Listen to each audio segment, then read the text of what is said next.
So I want to go back to that example I gave you in the very beginning about American Airlines, right? So kind of just tell you a little anecdote here about American Airlines.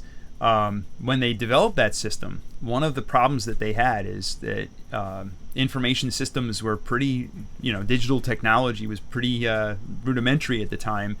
Hard drives are very slow, right? They were on tape, actually. If you see old videos and old movies, you're going to see these big tape reels, right?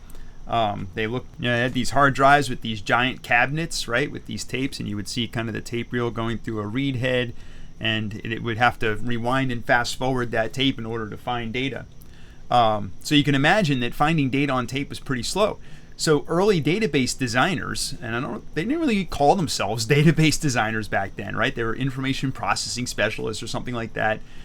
They had to figure out some way to locate records quickly on tape. And it turns out the way, when IBM designed these early tape drives, they had a system for addressing space on those tape drives. There was, kind of like a library has the Dewey Decimal System or something like that. There was a way to locate data.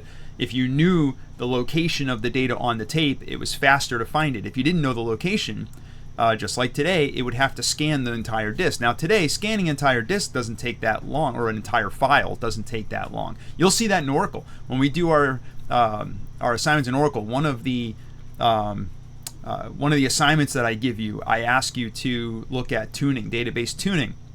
And you're going to see that with modern databases like Oracle, they are so fast at disk scanning now because disks are a lot faster. They're SSD.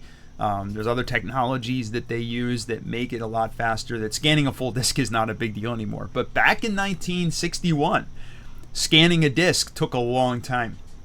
So they were thinking about, how do we solve this problem? If somebody wants to look up a reservation for a passenger, if I want to look that up, if I type in the name or something and I try to find it, I have to fast forward and rewind that tape for a while before I find it. And when you have reservation offices all over the country all trying to locate reservations, that could take a long time, because while you're looking for a reservation on a spool or a tape, somebody else can't use that same tape spool and be able to look for it, right? So there were some locking problems. One of the things that we actually also have to consider in a database is locking, right?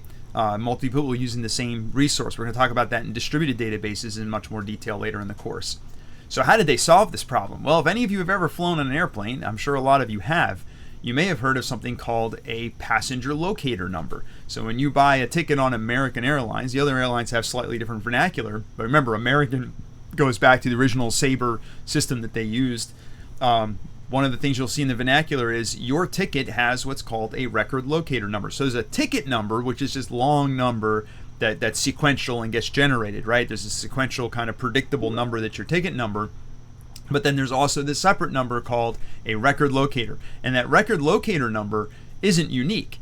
Lots of other people probably had the same record locator number, throughout the history of the airline. That is called the record locator number because it was literally, if you decoded the record locator number, it was 6 alphanumeric characters.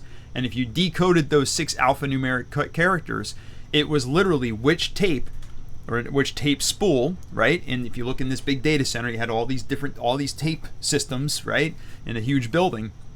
So which set of tapes, and on that set of tapes, exactly which location on those tapes.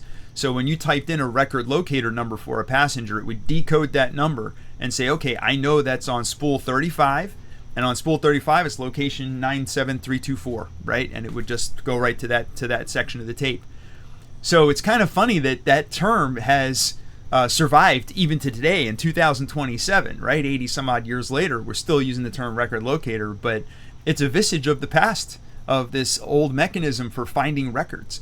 So as database designers, we have to figure out the most efficient way and think about efficient ways of locating the data, using the data, enforcing the consistency in that data, right? So a lot of these things you're going to see, but over the last 80 years, a lot of this work has become much more streamlined for us. We have all these tools at our disposal rather in Oracle and MySQL and all these other deep database engines. As you can guess, in this class, we're going to use Oracle. But what we learn and do in Oracle applies to pretty much any database management system.